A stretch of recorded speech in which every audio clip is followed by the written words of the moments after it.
Hey everyone, welcome to my channel. My name is Mad Matt. Today I'm going to do a video of the 10 scariest people of all time. I hope you enjoy.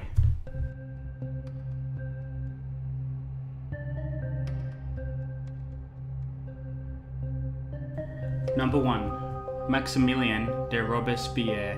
One of the most influential people of the French Revolution, this lawyer, politician, and skilled public speaker would galvanize audiences with his heartfelt speeches about freedom, patriotism, and civil rights for the French people.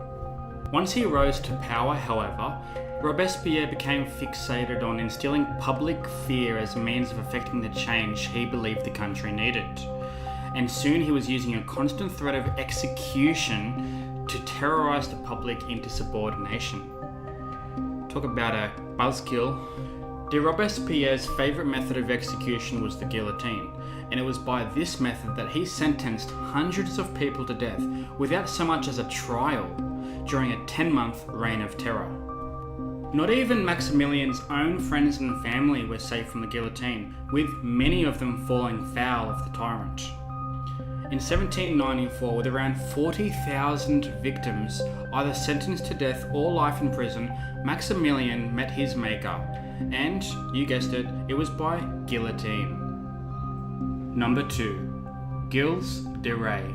Cited as the inspiration for the creepy fairy tale Bluebeard, the true story of this French nobleman is much darker in nature. A distinguished knight and Breton who at one point served as a military commander for Joan of Arc in the 100 Years' War, Gilles de Rais' fine reputation was somewhat tarnished when he was arrested for crimes related to Satanism, child abduction, and child murder. The nobleman turned serial infant killer turned to occult practices sometime around 1435 when he tried to invoke the devil to help him gain knowledge, power, and riches. Because why else? After his arrest in 1440, de Rais was eventually convicted of the abduction, torture, and murder of 140 children, though some people believe it's closer to 800. I wouldn't have liked to have been a child around in that time. He would have eaten me alive. Number 3. Timur. This ancient Asian conqueror and founder of the Timurid Empire's favourite method of execution was to force his enemies to commit suicide. According to accounts during his time in what's now known as India, Timur ordered over 200,000 captured soldiers to jump from a cliff to their death, similar to the scene in the movie 300. Wow. Number 4. Ilse Koch. During World War II, in a period which counts some of the worst human atrocities in recent memory among its key events, Ilse Koch managed to rise to notoriety. Wife of Nazi commandant of Buchenwald concentration camp, Koch was known to gallop through the camp on horseback, whipping random prisoners, often to death.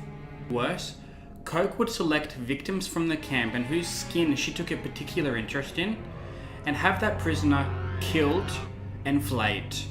She would then use the skin as things like lampshades, book bindings, and her personal favourite, handbags. Oh, talk about Silence of the Lambs. Number 5. H.H. Holmes. Born Herman Webster Mudgett, H.H. Holmes began his career as an insurance scammer, but soon began a new racket, donating human skeletons to Chicagoan medical schools. Now, if something smells fishy to you, it's probably the rotting human remains in H.H.'s cellar. You see, Herman Mudgett is known today for being America's first serial killer.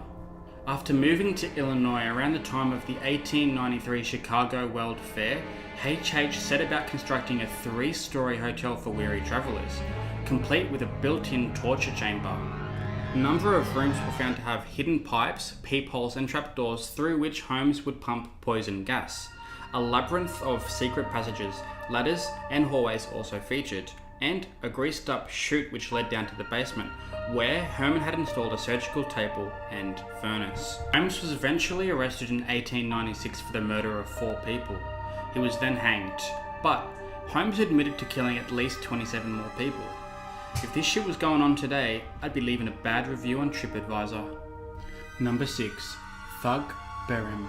Aside from being a shockingly prolific serial killer with at least 931 victims to his name, cult leader Thug Behram makes this list of monsters for the particularly chilling method he used to dispatch his victims: strangling. With a ceremonial cloth known as rumal, Behram would ritualistically kill his victims in front of his fellow thuggy cult members.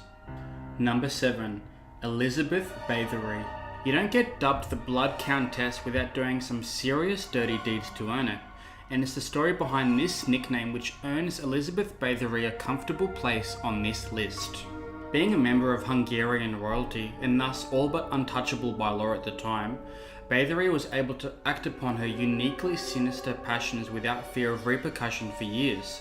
Passions which included the mutilation and murder of adolescent girls in whose blood she was rumoured to bathe in. Ugh. Many of the victims were daughters of local peasants who gladly heeded Bathory's call to work as maids at the castle. Others were abducted by servants. In total, hundreds of unwitting girls are believed to have been lured and forced through the castle doors, never to re-emerge. When Bathory was finally arrested, the horrific accusations were verified by over 300 witnesses and survivors, as well as the physical evidence and bodies left on the floor of her castle. Number 8. Empress Wu Zetian. The only empress in Chinese history, Wu Zetian made sure she would be remembered for quite some time.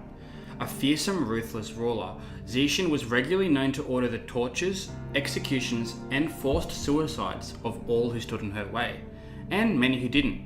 Allies, clergymen, members of the public, even her own daughter died at her command, and all in the most brutal fashion. Number 9. Belle Gunness. After being kicked in the stomach by a man while in her teens, causing her to miscarry her first child, Norwegian Belle Gunness is said to have changed from a normal girl into the legend which is now known as Hell's Belle. Looking for a drastic change in scenery, Gunness moved to New York where she quickly gained employment as a servant, got married and had children. Happily ever after? Not quite. A few years into motherhood, unfortunate things started to happen. Belle's children died one by one, each death supposedly caused by stomach issues. Then, Belle's husband passed away, on the day his life insurance overlapped. What a coincidence. Clearly heartbroken, Gunness took her late husband's money and remarried. But trouble followed close behind, with her new husband's child passing away. Not a year after, Belle's second husband quickly followed suit, leaving poor Belle all alone. Suspicion was eventually cast over Gunness in the early 1900s, at which point she emptied her bank account and vanished into thin air. Number 10. Vlad the Impaler. The inspiration behind Bram Stoker's Cape Count was a ruler of a place called Wallachia, an area which today compromises part of Romania. He became a legend thanks to his unparalleled cruelty and proclivity for monstrous executions, often of his own people, disembowelment, beheading, flaying of the skin, boiling people alive, and of course, impalement, were Vlad's favourite techniques to send his victims into their next life. Indeed, one tells stories of Vlad's victory against the Ottoman Turks when he ordered 20,000 men to be impaled on the banks of Danube. Hey guys, if you enjoyed the video, make sure you give it a like and or subscribe. Every day I do a different themed top 10. On the weekends I do some creepy stories too. So yeah.